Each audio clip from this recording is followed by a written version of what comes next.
Okay, I swear this is the last time I'm going to say it in this retrospective, but August 26th, 2017 was a huge day for the Yakuza franchise, as RGG Studio announced 4 brand new games in one presentation. First, there was a full remake of Yakuza 2 titled Yakuza Kiwami 2. Then, there was the new anime-branded spin-off Fist of the North Star Lost Paradise. Then, there was the new Japan-only mobile gacha game Ryuga Gotoku Online. And finally, the subject of today's video, the next mainline installment of the franchise, Like a Dragon 7 Whereabouts of Light and Darkness, or Yakuza Like a Dragon as it would be released in the West.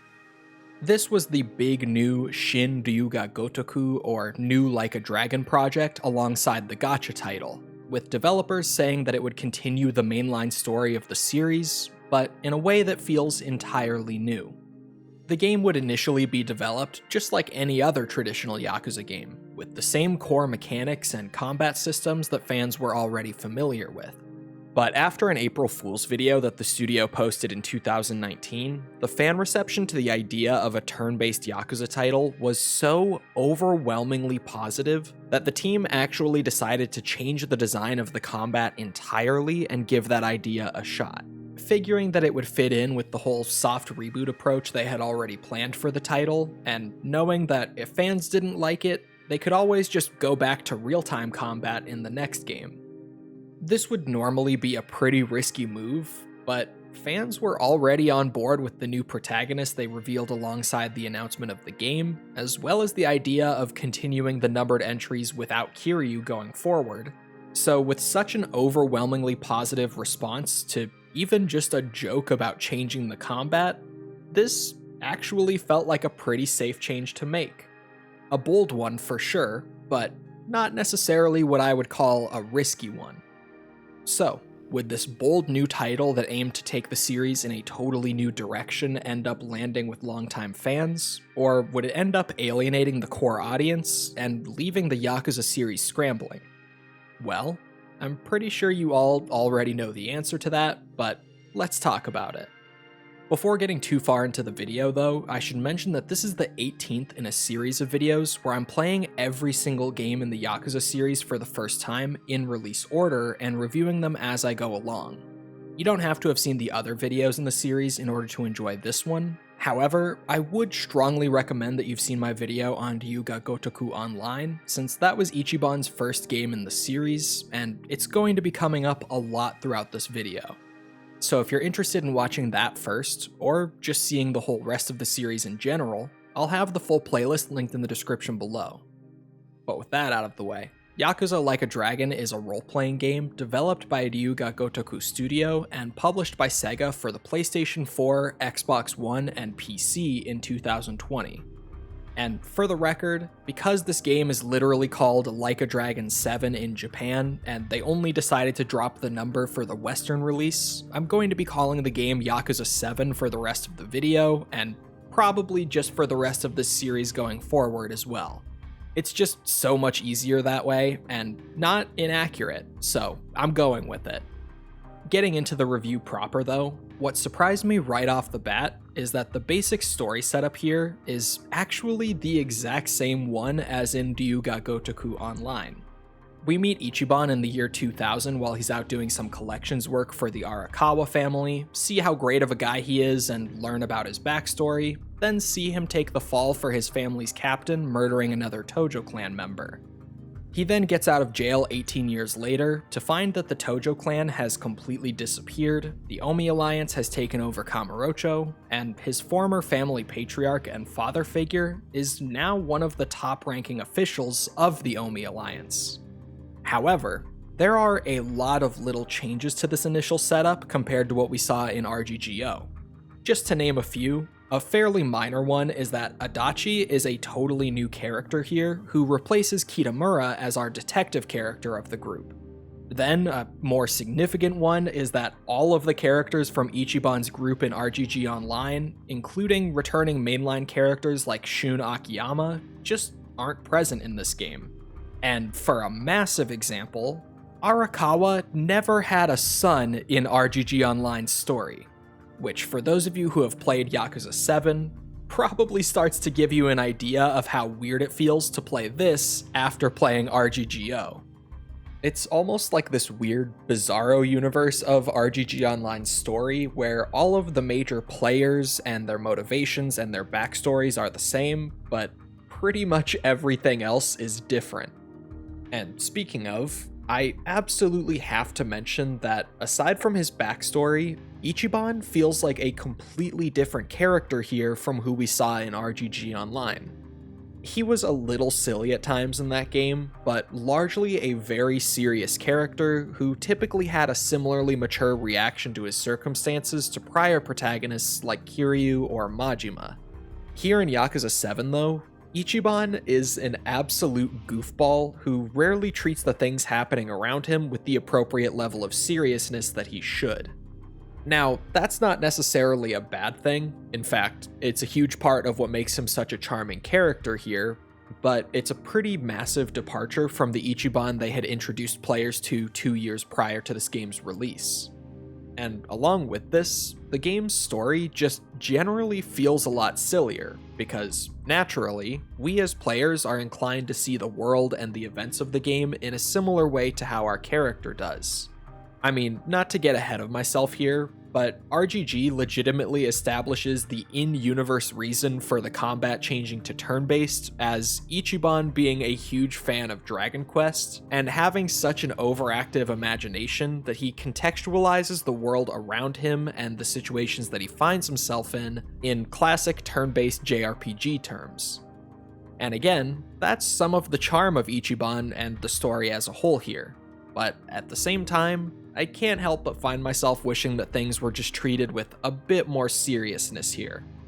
The silliness is fun, and I did enjoy it, but as someone who's become a really big fan of the prior entries in the series, and especially the sort of tonal seriousness of them, I just find myself thinking that this story definitely could have landed better with me personally if it had dipped back into that tone more often.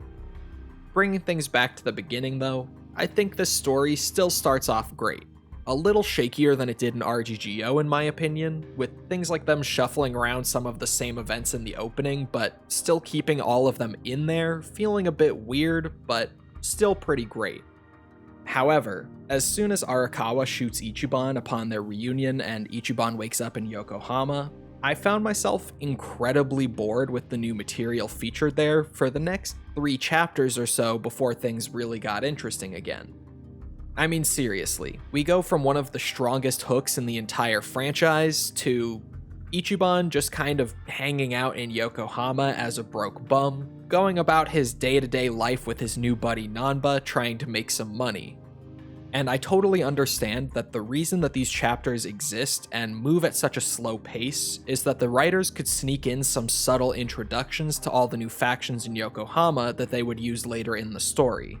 But it just moves so damn slow that I can't help but feel like they could have condensed these introductions down to like a third of the time.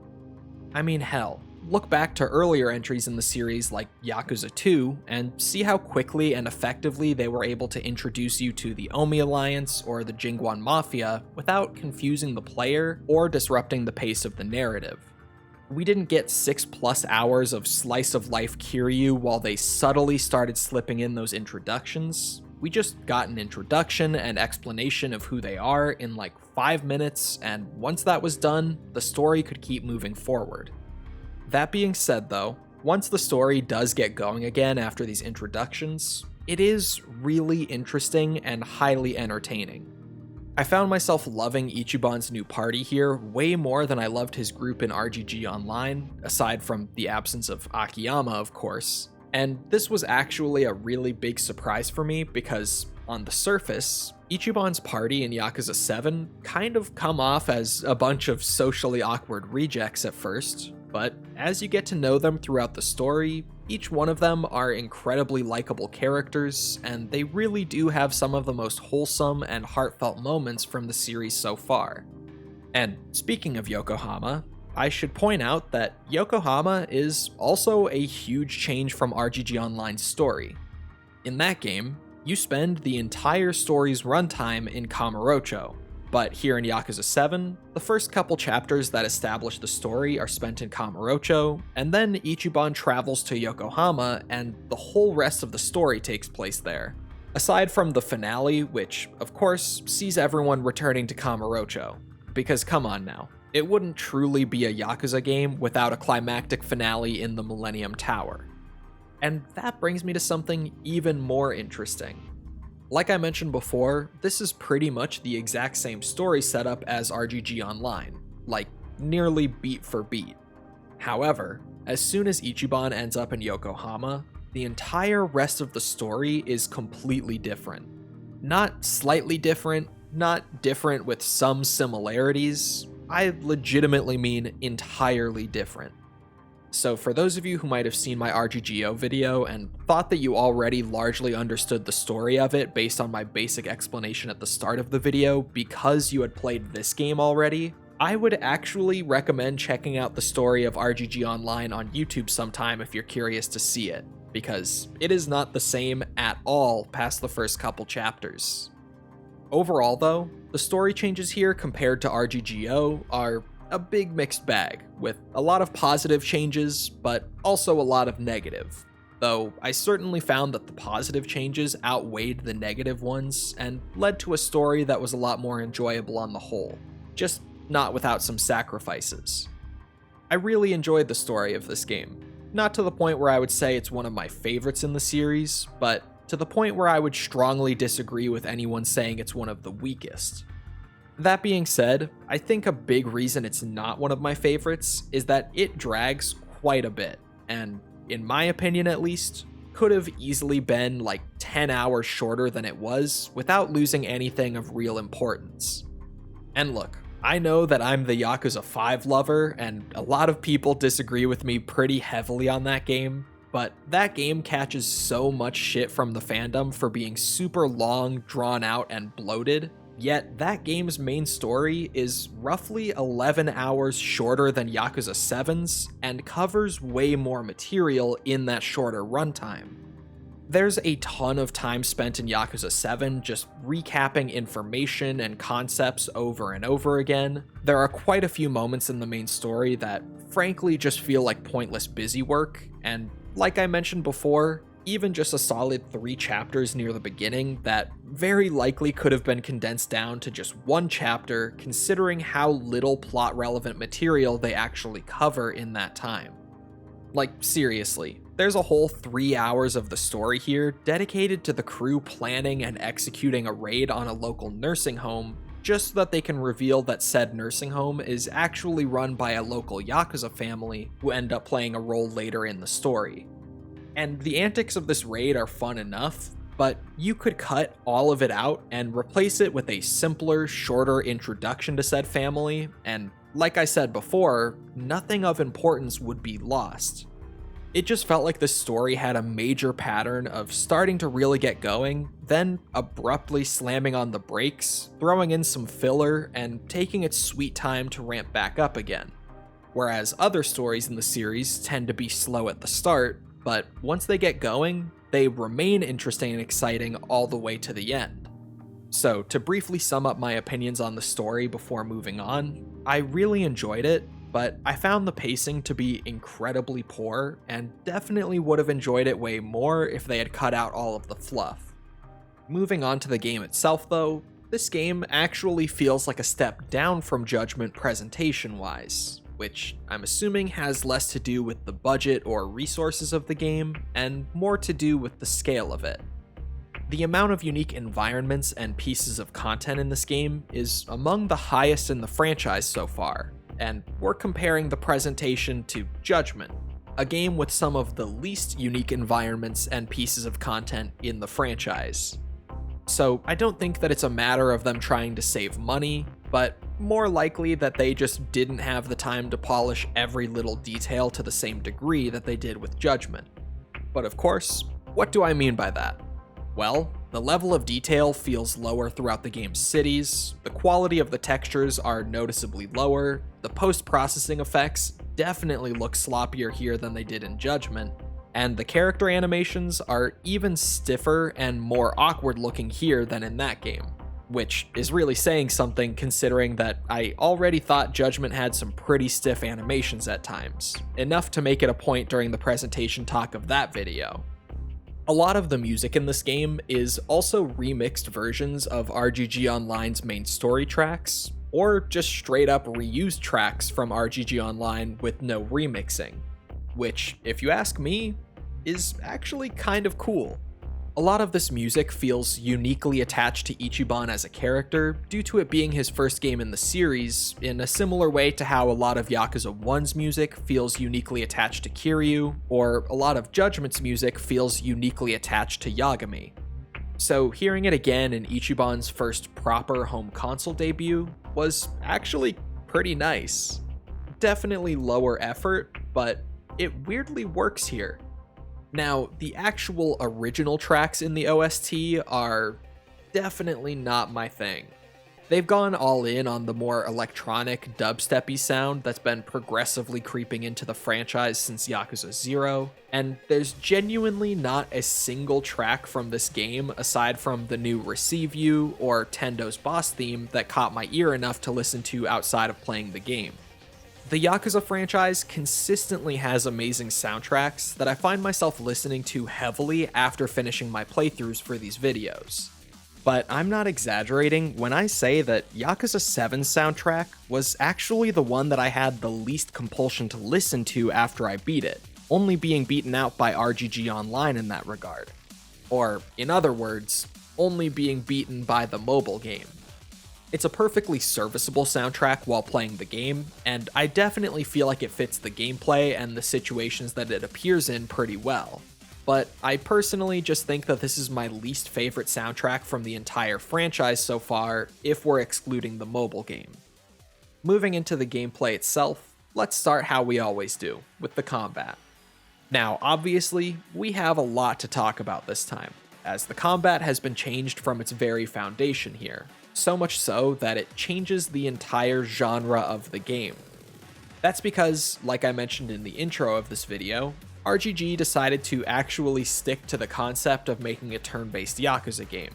So instead of the typical street brawling combat that we're used to, we have a turn-based combat system similar to what you'd see in classic JRPGs. So without any further ado, let's break it down. First and foremost, whenever it's your turn, your most basic option available is to attack. This will see your characters simply run over to the enemy and hit them with a basic strike or a small combo that deals a small amount of damage, but costs absolutely no resources to use. In the interest of making things more interesting though, RGG has added a little bit of extra complexity to this. Your normal attacks have a solid chance to knock an enemy down if you hit them hard enough, and when this happens, if your turn comes up again before the enemy has the chance to stand up, you can hit them with a normal attack again to score an opportune attack, which is simply a normal attack that's been made for grounded enemies and guarantees that you'll always land a critical hit. On top of this, if you attack an enemy who's standing near an object that you'd be able to pick up and use as a weapon in the other Yakuza games, your character will automatically pick up that weapon and use it, which of course deals extra damage compared to a normal attack, and is just a pretty neat way of working in some of that Yakuza legacy. Although, it does also bring up a complaint that I have. See, in Yakuza 7, there's no way to actually control where your characters move during combat. When you look at footage of this game's combat, it might look like you can move around and position yourself to take advantage of this weapon mechanic, as well as a lot of other little environmental and position-based things, like how if you knock an enemy over into a bush, it will always inflict the bleeding effect, but you can't. There's no way to put your character into a more advantageous position to make the most of their surroundings. They just wander around automatically completely on their own.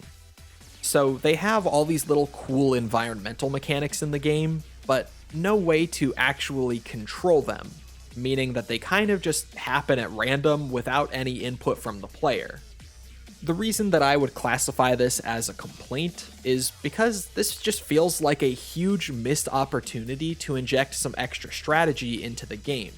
And honestly, almost feels like it wastes the potential of all these environmental mechanics. Turn-based combat systems live and die by how much strategy is involved with them, so it feels like such a no-brainer to turn these into just another layer of strategy. Yet, for some reason, they simply stuck with the characters wandering aimlessly on their own. It's not a huge deal because it's not an actively bad mechanic or anything, it just frustrates me because of how much better it would have been with one simple addition. Anyway, your next option in combat is by far the one that I used the least during my time with the game, this being the guard option. This will essentially forfeit your turn, but in exchange, it will also make it so that your character takes reduced damage from enemy attacks until their next turn. This is a decent option, but in a combat system that requires you to choose this over simply dealing a ton of damage or healing yourself on your turn, simply reducing the damage taken is rarely appealing. Something that I used constantly though was an extension of this called the Perfect Guard. To Perfect Guard an attack, you don't select this option from the menu during your turn. Rather, at any time that an enemy attacks you, you can press the guard button, and if you press it within a few frames of their attack landing, it will significantly reduce the damage of the incoming attack. This is a great addition that keeps players engaged and actively putting in effort even during the enemy's turn, and the fact that they made the timing on the Perfect Guard fairly tight makes it feel really damn rewarding to learn a certain enemy's attack timings and start pulling off perfect guards consistently. Now, sometimes an enemy won't be visible when starting up their attack, since the camera whips all over the place during combat when there are a ton of fighters present, which does have a tendency to lead to them getting some cheap hits in while you can't see them well enough to perfect guard them. But since this is just an additional defensive mechanic on top of the actual turn-based stuff, it's not the biggest deal, just more of a minor annoyance than anything. Then you have what is probably the most important option in the game, skills. These are your character's skills that require MP or mana points to use, with each character having a unique set of skills that they'll unlock as they level up throughout the game, each with their own effects and uses. Some will deal massive damage to an enemy, some will provide you or your allies with a buff, and some will even inflict debuffs on your enemies. These are essentially the bread and butter of the combat in any turn-based RPG, and Yakuza 7 is no exception to that, as you'll be using these on the majority of your turns in any sort of serious fight. And as an additional way of keeping players engaged with the combat despite the turn-based nature, they've added little QTE prompts to certain skills here that will allow you to boost their effectiveness by hitting them in time, which I of course loved as just another way to keep players from getting bored or detached during long fights. And last but not least, there's the etc. option. This is more of a submenu where the game puts all of your other choices that you might not be using as frequently, like using an item or calling in backup from your phone. Now, I say that, but anyone who's ever played an RPG like this will know that using items in combat is actually extremely helpful, and you'll end up doing it a lot of the time. For example, things like healing items are damn near essential to get through some of the tougher encounters in the game. Now, each character that will join your party has their own unique stats, traits, and abilities that make them stand out from the other characters, and each of them can be traced back to classic JRPG class archetypes. You can look back to some of those classic games and see things like Ichiban being the fighter/warrior of the group, Nanba being the black mage of the group, Zhao being the monk of the group, and more. This is some pretty standard stuff that the genre has been doing since way back in the 1980s, but what's really respectable here is how they've worked all of these class types into the world of Yakuza. Ichiban's history as a Yakuza makes him akin to a fighter. All the tricks that Nanba picked up during his time as a homeless man make him akin to a mage. And Zhao's time as the leader of a Chinese mafia who specializes in martial arts have made him similar to a monk. They're all fairly creative ways of working these classic archetypes in, and it was definitely one of the most charming parts of the combat in my opinion. Equally charming, if not more, is the addition of Poundmates. This is an app that Ichiban gets installed on his phone early on in the story that allows him to call for backup mid-fight at the cost of needing to pay the app's fee for that backup. Everyone in this app that you can call is either someone that you've encountered during the main story or one of the game's various sub-stories, with the one exception there being Gary Buster Holmes, who's used for the initial introduction of the app. Other than that, you'll have to meet people through the game's side content or main story to add to the app and be able to call in later. So the more side content that you do, the more characters with their own unique and awesome effects you'll be able to call in. And each of them have their own unique effects. Like, of course, you have the ones that just come in and deal a ton of damage to your enemies, but you also have ones that will apply debuffs to them, like lowering their defenses, or even ones that will just come in and heal your entire party back to full health. It's a really fun addition, and even though it's more of an emergency option than anything, the insane animations that they cooked up for these made them some of my favorite parts of the combat in this game. I mean, they have Majima running down the side of a skyscraper in his. How much more insane could you really get? So there's a lot of good in the combat here. That's not to say that there aren't some things that I didn't like very much, but it's generally pretty good. But now, this is the part where I mention something that those who hang out in my streams fairly often will already know. That being that I don't really like this style of turn-based combat. It's not that I don't like turn-based combat in general, I like it quite a lot in fact, some of my favorite games ever are turn-based, but this traditional JRPG style of turn-based combat has never been my thing, largely due to the lack of strategy involved. And unfortunately, Yakuza 7 isn't exactly an exception there. The majority of the time, despite the fact that you have all of these cool options that should lead to a lot of strategy on paper, you'll pretty much just spam the basic attack against any enemies who are a lower level than you, or use your highest damaging skills on loop for those who are a similar or higher level than you. So the biggest thing that I dislike here is that there's no real tension or challenge to the combat that pushes you into really thinking about your options for the vast majority of the game. That's not to say that there are no encounters like that, but even when there are, the challenge of these encounters just feels cheap and tedious. Let's take the boss fight against Tendo as probably the biggest example of this. This guy has so much health that even when you go in with a party of characters who are a higher level than him and use your highest damaging skills, you'll barely be putting a scratch on the guy. I mean, my attempt of this fight where I beat him took legitimately 22 minutes to get through. It took 22 minutes of nothing but the strongest attacks in the game on loop to put this guy down. That's just how much health and defense he has. And that's not challenging, that's just tedious and drawn out. And near the end of this fight, he'll start adding an attack into his arsenal that will guarantee an instant kill on any member of your party regardless of their level or defensive stats. And in this game, if Ichiban's health hits 0, the fight is instantly over. You can of course revive other party members after they go down, but not Ichiban. So if Ichiban gets hit by this, the fight is instantly over.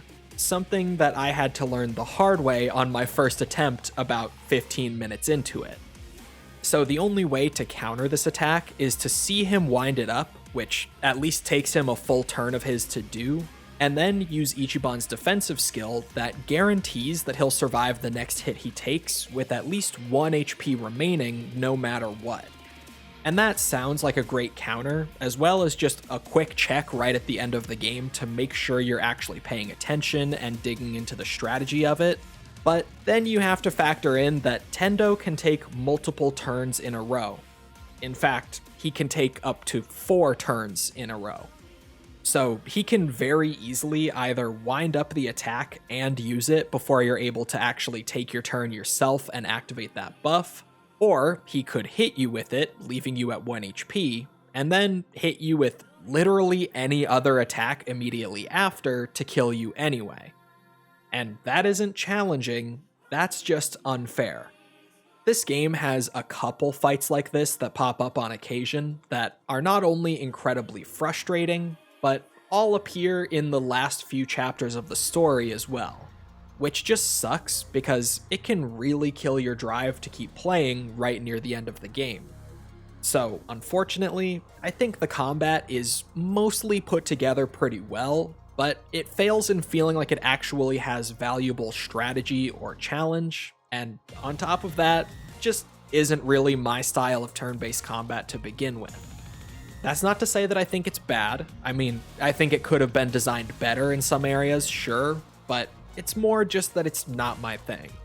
I know there are plenty of people out there who love this sort of game, and if that's you, the combat will probably be right up your alley, but it's just not for me. Now, along with the total overhaul of the combat, we of course have a total overhaul of the progression. This game uses a more traditional RPG leveling system, with fights giving you experience as a reward for completing them, and that experience slowly leveling up your characters. Each time a character levels up, their stats increase linearly based on their character archetype and the role they play in combat, and higher level characters are simply just more powerful than lower level ones. This is all pretty straightforward stuff, but your character's gear is also incredibly important to your progression. Prior Yakuza games have always had gear and equipable items like this, but they're way more important here in Yakuza 7 since your success in combat is now pretty much entirely dictated by your stats. Each individual character in your party can be equipped with their own gear items, with each of these items increasing or decreasing certain stats. Each character also has certain pieces of gear that are only available to them, only further cementing them as your classic JRPG class archetypes and solidifying their unique roles in combat. Gear can be purchased at shops throughout the city, or found in the world through things like dungeons or side content rewards. And about halfway through the game, they even introduce a system where you can craft or upgrade your gear with materials you collect throughout the game, allowing you to go out of your way to specifically farm up what you need to make some of the best gear in the game for each of your characters. This is all really fun, and weirdly, I found that finding or crafting new awesome pieces of gear is way more exciting than leveling up, because it feels like a much more significant increase in your character's power. I also loved the way that you could use these pieces of gear to put together sorts of builds for your character that will either make up for some of their existing weaknesses, or just amplify some of their existing strengths. It's all really fun to play around with, and honestly, may have been my favorite part of the progression overall. What's really interesting though, is the job system that they've added here. This opens up a few chapters into the game and allows you to essentially change a character's class. For example, rather than having Nanba fill the mage role like usual, you could change him into a breakdancer, which completely transforms his playstyle into more of a fighter archetype. There are a number of jobs available, and all of them are available to every character in your party. Well, the men have a different pool of jobs to choose from than the women, but aside from that, the jobs are all shared between each of them. This is a pretty neat addition, but what surprised me was how little use I found for it during my playthrough. I mean, I was so excited by the possibilities of this when it first opened up to me, but I quickly found that most characters in the game are simply more useful in their default role than one of these generic ones. And this is kind of just because each of their unique classes that are only available to them are designed with their unique stat spread in mind. So Nanba being your mage just makes more sense than a fighter because of his high magic and mana stats. Adachi being your tank makes more sense because of his high HP and defense stats, and so on. That's not to say that I found no use for this system, because there are some jobs that fit certain characters like a glove, like using the Enforcer job for Adachi, which only raises his HP and defense stats even higher, or the Idol job for Eri, which pairs beautifully with her high mana points and agility. So certain characters have jobs that work super well for them, but if you're like me, you'll likely still play through the majority of the game with all but a couple of your party members still using their default role. It's a perfectly fine system, but one that just doesn't feel useful a lot of the time. So if they were to bring this system back for a future entry, which I would honestly be super down for, it would just need a bit more refining and polishing so that it can really shine how I thought it would when it first opened up to me. You can also increase your bond with your individual party members in this game, which will increase their experience gain and also unlock new jobs and abilities for them. It's by no means the deepest system, with each fight that you complete with a member in your party slowly filling up their bond meter, and players simply needing to go and chat with them at the local bar for a few minutes once that meter is full to level up their bond. But it's a neat addition, and each party member gets their own personalized little side story that you see across all of those bar chats, and they're almost always really good. They give you a little more insight into who they are, their background, or the things that they're struggling with outside of the main plot of the game, which is a really nice thing to have for characters that you'll be spending a minimum of 40 plus hours with. The most unique progression system in this game, though, is the personality system for Ichiban. Throughout the game, you'll get occasional dialogue options or choices in the sub-stories, and depending on which one you choose, it will increase a certain aspect of Ichiban's personality. So things like his kindness, charm, or intellect are all dependent on you making decisions throughout the game that reflect these aspects of his personality, which is already a pretty neat inclusion.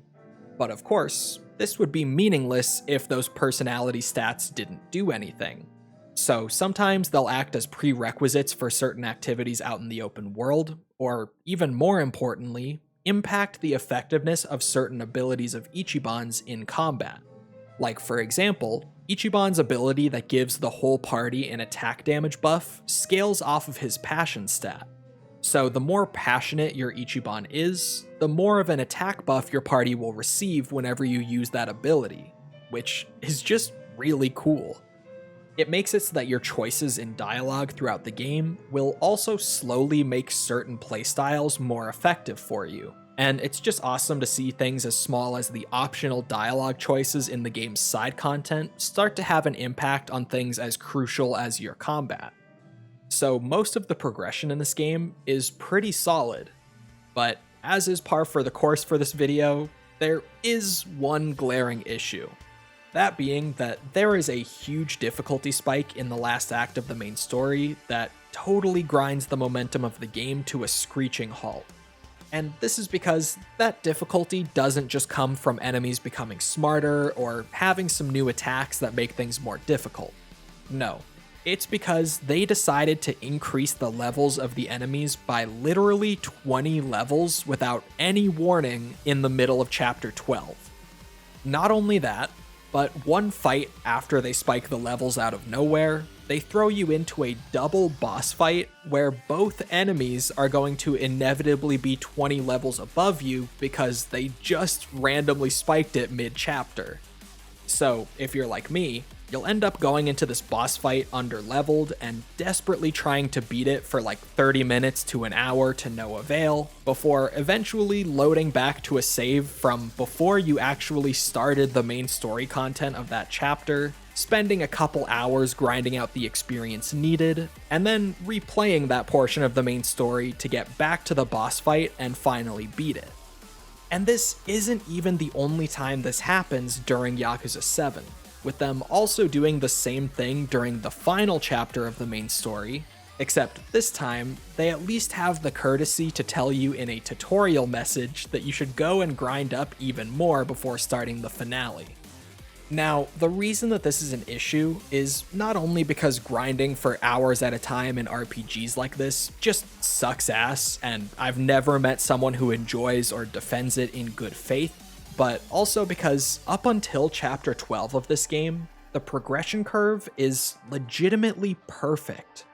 They've balanced everything out so that the main story gives you just enough experience to keep pace with the levels of the enemies, and most of the side content in the game will reward you with things other than experience so that it doesn't disrupt that carefully crafted progression. But then, they just randomly throw that out in chapter 12, and from that point on, it's totally screwed up. because you feel too powerful compared to the enemies for all of chapters 13 and 14 now, and then they randomly spike it again in the final chapter just so you have to go and grind even more. It's genuinely just so dumb, and I legitimately cannot come up with any reasons why they did this, outside of either knowingly paying homage to how grindy classic JRPGs could be. I mean, this game is kind of one giant homage to Dragon Quest specifically, which, out of all the JRPGs I've played, is certainly one of the grindiest, but I don't know why they would choose to do that, because that's the worst part of those older JRPGs. I mean, it's either that, or they simply felt the need to pad out the length of the main story even further, and neither is great. Like I said, if it was a simple matter of them not knowing how to balance out the progression curve because it's the first game they've made in this style, that would be one thing. But they have a literally perfect progression curve for the first 2/3 or so of the game, and then throw it out for a reason that I legitimately just cannot wrap my head around. All things considered though, I think the progression of Yakuza 7 is really damn good. There are a ton of systems that you can take advantage of to slowly grow stronger in various areas throughout your playthrough, and each of these are put together really well. There are some moments when the game gets stupidly grindy out of nowhere for who knows what reason, but overall, the progression is really solid in this one. Just, if you haven't played the game already, go into it knowing that at chapter 12, you're gonna need to grind up to level 50. Thank me later. And last but not least, let's talk about the open world and side content. To start, we have 3 different cities in this game, though it's a bit of an unusual case in that regard for one simple reason that I'll come back to in just a minute. Firstly, we have the classic Yakuza district of Kamurocho.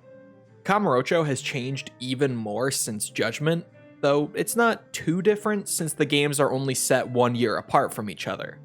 It's still nice to see those little evolutions with the passage of time though, and I'm glad to see that things seem to be back on track in that sense, after a solid handful of games that just didn't really bother with those finer details. I don't think this is the best Kamurocho we've seen from the series, as it is pretty lacking visually compared to how amazing it looked in Judgment, and since it's barely in the story, there's not a whole lot of side content or side activities on offer here, so it's fairly empty as well. On top of Kamurocho though, we also have a totally new setting for the series, Isazaki Ichincho Yokohama. This, in traditional Yakuza fashion, is based on a real-life district in Yokohama known as Isazaki-cho. And this is normally where I would talk about what Yokohama is known for in Japan, and how well RGG utilized that setting with their representation of it.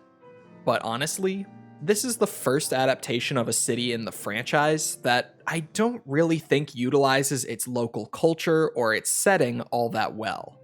Yokohama is known for being the largest and most notable port city in all of Japan, as well as being a major economic and cultural hub as a result of that. Japan obviously is a giant island, so before we had planes and stuff for shipping and trade between countries, all of that was done by ships and boats, so being the largest and one of the first port cities meant that there was a lot of traffic coming into Japan here.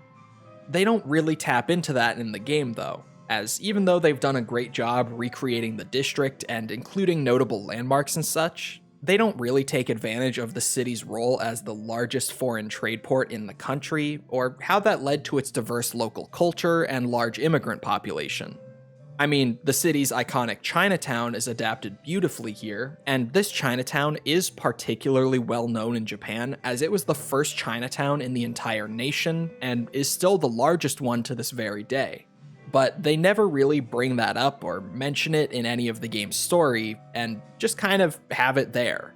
It just feels a bit weird considering the lengths that RGG typically goes to reflect the local subcultures and really showcase the cities in these games, but at the very least, those things are still there if you're already aware of them and keeping an eye out for them yourself while playing. And I should also mention here that this map is huge, like easily twice the size of Kamurocho. They really went all out with recreating the entirety of this massive district for the game, rather than just a small portion of it like they usually do. And while most of the map is a recreation of Isezaki-cho, they've also included some of the nearby districts like Fukutomicho on top of that, just so that they could fit in things like the river, the park, and other notable landmarks surrounding Isezaki-cho. So, all things considered, I really enjoyed the Yokohama map, and think it's a great addition to the franchise's roster of cities. And that's a good thing considering that you'll be spending like 90% of the game's runtime here. And last, but, well, actually least this time, we have Sotenbori. Sotenbori is a bit of a late game surprise, and a very nice one at that, as I've mentioned before that this is actually my favorite city district from the franchise. That being said though, there's not much to see here, as it's literally just the Kiwami 2 Sotenbori map that they've reused, and it's also the map with the least side content in it, because it actually has no side content. We go to Sotenbori for all of one chapter late in the story, and aside from the main story content here, as well as a handful of restaurants and mini-games, there's nothing more to really see. Now, when it comes to the actual experience of exploring these cities, there's one new change that I absolutely love. Here in Yakuza 7, specifically in the Yokohama map, you have to actually visit areas of the city to map them out, as your map starts with a basic outline of the city, but minimal information about what can actually be found throughout it. I love that this makes it feel like you're actually exploring the city and filling in the map as you discover things for yourself, rather than just loading in for the first time and opening up your map to immediately figure out where the thing you're looking for is and navigating your way there. And I especially love that they only did this for the new map, while just giving you the maps for Kamurocho and Sotenbori right as you arrive, as those maps have already been in a solid handful of games by now, so returning players will already know their way around anyway. I do really like this small change though, and feel like it adds a ton to the experience of exploring a new city, and I really hope that they keep doing this going forward whenever there's a new city map in future entries. Another small but fun addition here is what they call the treasure hunting mechanic. Now, when Ichiban first lands himself in Yokohama early on, he ends up being homeless and living in a local homeless encampment for a short time. During his time there, he obviously needs to find some money to be able to feed himself with, so his new buddy Nanba teaches him how to find some money when no one is willing to hire you for actual work. That being that you apparently just start searching around local vending machines or trash piles to see if you can't find some stray coins. And after this funny little scene in the main story, you can genuinely just search any vending machines or trash piles for bits of treasure throughout the rest of the game. You'll barely get anything in return for it, but early on when you literally have no money and there are no money-making activities available, this feels invaluable. You eventually end up not even bothering, but it's a fun addition regardless that fits really well and has its place in the early game of Yakuza 7, though I definitely don't see it becoming a mainstay mechanic for the rest of the series going forward. Now, in terms of the actual content of the open worlds, let's just rip the band-aid off and start with the random encounters. The random encounters of Yakuza 7 are not great. There are a ton of encounters all over the city at all times, with me sometimes having as many as 3 or 4 random encounters visible on my minimap, and seeing as I tend to get annoyed by the random encounters of these games when they're just constantly thrown at you like this, we're definitely not off to a great start, especially considering that I don't love the combat in this game either. On top of how numerous they are, I found them very unrewarding this time around. Obviously, these exist to give you experience so you can level up your party members, but they don't actually give you much experience per encounter, as, like I mentioned earlier, the developers really wanted to preserve the difficulty of the main story by not giving you too much experience outside of it. Some encounters will even spawn with a single enemy who's below your level, meaning you'll run into a solid amount of random encounters here where you get spotted by the guy, get that little intro to the encounter, and then just punch the guy once to drop him, which not only feels incredibly anticlimactic, but also just gives you basically no reward. What I will say though is that the various personalities of the enemies you can run into in these are on point pretty much across the board. There are muscleheads who will do things like pump themselves up mid-fight to increase their attack or defense, or paparazzi who will enrage your party members into only attacking them by annoying them with pictures, and these are just 2 of like 100 different enemy types that you can find throughout the cities. Every enemy in this game that you run into has a distinct personality with animations and attacks that fit that, and I actually really love how much effort they put into them. As far as minigames go, they're pretty par for the course in this title. We've got a ton of legacy minigames making their return here, as well as a very small handful of new ones, though most of them aren't all that noteworthy despite the fact that they can be fairly entertaining. There is one that I feel practically required to mention though, and that is Can Quest. This is a minigame that you unlock shortly after Ichiban arrives in Yokohama, once again as part of his journey to scrounge together some cash during his time in the homeless camp. In Can Quest, you'll pedal around the district on a bicycle collecting all of the cans that litterers have left strewn about. There's a time limit for each stage of the minigame, and you're required to collect a minimum number of cans and return to the starting point within that time, though you'll want to squeeze as many cans into this time as possible, as the more you collect, the more you'll get paid in return. Now, the real catch is that there are also other homeless guys riding around doing the same thing, and they are absolutely ruthless, as they'll try to hit you to get you to drop your cans so they can steal them and turn them in themselves. Though, of course, you can always turn the table on them and hit them first, stealing their cans. It's an absolute blast of a minigame, it's a decent moneymaker early on, and definitely my favorite new minigame in Yakuza 7. Sub-stories also make a return, of course, and they're honestly fantastic here. Each and every one of them that I ran into during my playthrough were incredibly wacky and well written, and while they aren't fully voice acted like they were in Yakuza 6, there's at least some voice acting in every single one of them. And while that might seem like a downgrade for the sake of scale, it's actually not, as Yakuza 6 had a total of 51 sub-stories, and Yakuza 7 has a total of 52. So the production quality is a bit lower, and I don't think they're quite as well written as Yakuza 6's sub-stories, but Yakuza 6 had by far the best sub-stories from the series, so saying that Yakuza 7 doesn't quite live up to them isn't really saying a whole lot. They're still among the best from the series so far. If anything, the biggest issue here is that there probably could have been more of them considering that they were scaling back on the production quality a bit. And as has been the case with almost every Yakuza game post Yakuza 5, we have a variety of side stories on offer here as well, with there being 3 of them fit in here. The first of these is a bit of a unique one, with this being called Part-Time Hero. Ichiban runs into a man early in the story who's going around the city offering services to the locals, who, after a slight misunderstanding, ends up asking Ichiban to help out by working for his business.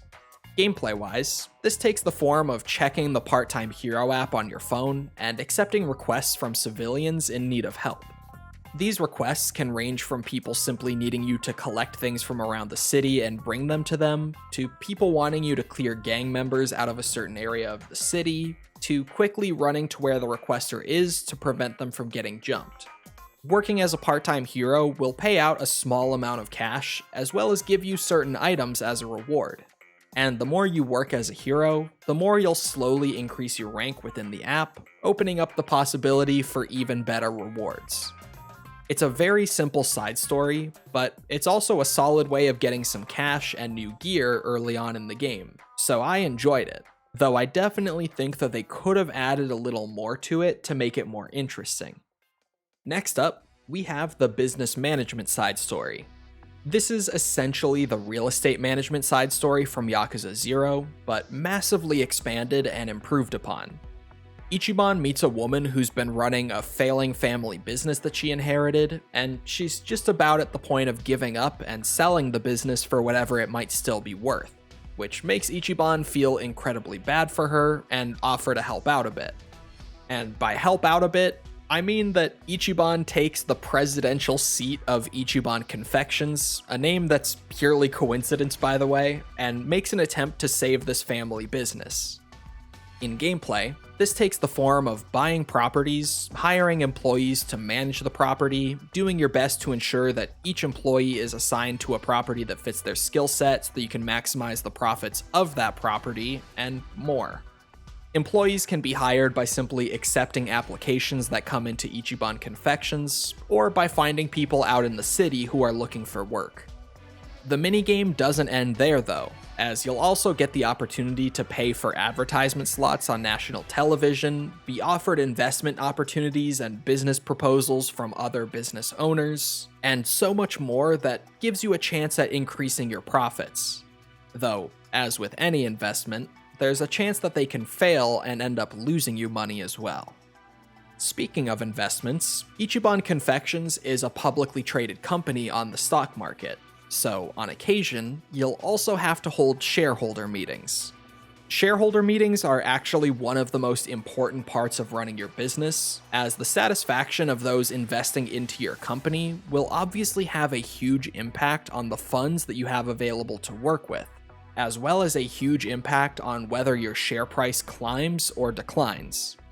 And in Yakuza 7, you don't actually get paid simply for running the business and collecting the profits yourself. Instead, you only get paid in presidential bonuses that are based on your current share price. So on top of dictating how much capital your business has to work with, it also directly affects your pay. I could keep going, but the point is that there's so much new depth to the business management here compared to Yakuza 0's version of it, and while it seems a bit overwhelming at first, even for someone like me who played that game and did a lot of the real estate stuff, I absolutely loved it once I wrapped my head around it. The real estate management was one of my favorite parts of Yakuza 0, so bringing that back and refining and building upon it here in Yakuza 7 was an incredibly pleasant surprise for me. And as if I even need to say it out loud, it's definitely my favorite side story of the bunch here. And finally, we have the third of our side stories in Yakuza 7, Dragon Kart. This is a straight up kart racer that they made for the game, complete with a bunch of different karts that you can customize to your preference, plenty of racetracks, and of course, a healthy serving of sub-stories that tie into the progression of it. The actual racing mechanics feel good, although there's no boost out of a big drift like in games like Mario Kart or Crash Team Racing, which was certainly a disappointment for me. You can also get power-ups all over the track just like you'd expect from this kind of game, with things like speed boosts and weapons being available to either let you pull ahead yourself or wipe out your opponents so that you can take their spot. Though again, these power-ups just don't feel as good as they do in some of the most notable kart racers on the market, though it's a mini-game in Yakuza, so it's not like I'm necessarily hung up on that. Its progression is actually really good too, with you being able to put money into your favorite karts to upgrade them and make them even better than before, and new karts even being unlocked by completing the various sub-stories that are attached to the minigame's progression, with these often being the signature karts of the bosses that you'll go up against in those sub-stories, which makes it so satisfying to beat them and then just take their kart to use for yourself. Winning races in Dragon Kart will also earn you points to spend in the Dragon Kart shop, which just turns this minigame into an actual form of progression for the game overall, much like what we saw with the buggy racing back in Fist of the North Star Lost Paradise. I had a lot of fun with the Dragon Kart side story during my time with the game, but definitely not as much as I did with the business management. If the core mechanics of the minigame itself felt a bit better, it legitimately might have been my favorite, but as it is, it just ends up being really good, but not the best of the bunch. It lands in the middle for me. So overall, the side stories are pretty great, and beyond that, the open world content as a whole is really great here. There are all sorts of fun things to do outside of the main story, with the mini-games, sub-stories, and side stories all being great here. And while none of them reward you with much experience for leveling up your characters, they do reward you with gear and crafting components, which is just as valuable, if not more so. And this, again, also helps the developers preserve the progression of the main story itself. So in my opinion, all the side content of Yakuza 7 is great, and was actually the portion of the game that I enjoyed the most this time around. Overall, I enjoyed Yakuza 7, but I'm definitely more mixed on this one than I've been on any of these games in a while. There are parts of this game that I absolutely love, like most of the side content and certain parts of the main story. But there are also parts that range from not my thing to just straight up bad for me, like the combat mechanics and all of the fluff in the main story. This makes it incredibly hard for me to succinctly sum up my feelings in 1 minute of the outro like I usually do, because I don't think the game is bad by any means. I think it's really good actually, but I think that your mileage with Yakuza 7 will 100% depend on how much you enjoy old school turn-based JRPGs. I personally don't love them, so this game was a huge mixed bag for me. But if you like them, then you'd probably adore Yakuza 7. I showed some of my footage to a close friend of mine who isn't all that into old JRPGs to see what he thought at a glance, as well as showing some of the same footage to my girlfriend who's a huge fan of old JRPGs to see what she thought at a glance. And consistently, my buddies seemed to have the same sort of mixed feelings on it that I did, whereas my girlfriend just thought that I was crazy and that this game looked amazing. So for scoring Yakuza 7, I'm going to do my best to detach myself from my personal preferences and give the game more of an objective score this time around. Though, be warned, it still might not be a great score because, at the risk of repeating myself, a good portion of the game just isn't really for me.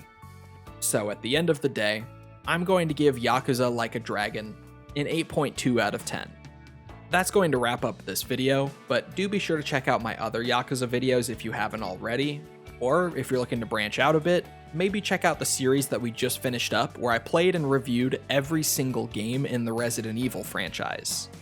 Thank you for watching, and a very special thank you to our channel members and patrons who make series like this one possible. If you enjoyed the video, be sure to leave a like and a comment to help me out with the algorithm, subscribe to the channel for more videos like this one, and I'll hope to see all of you right back here for the next Yakuza review.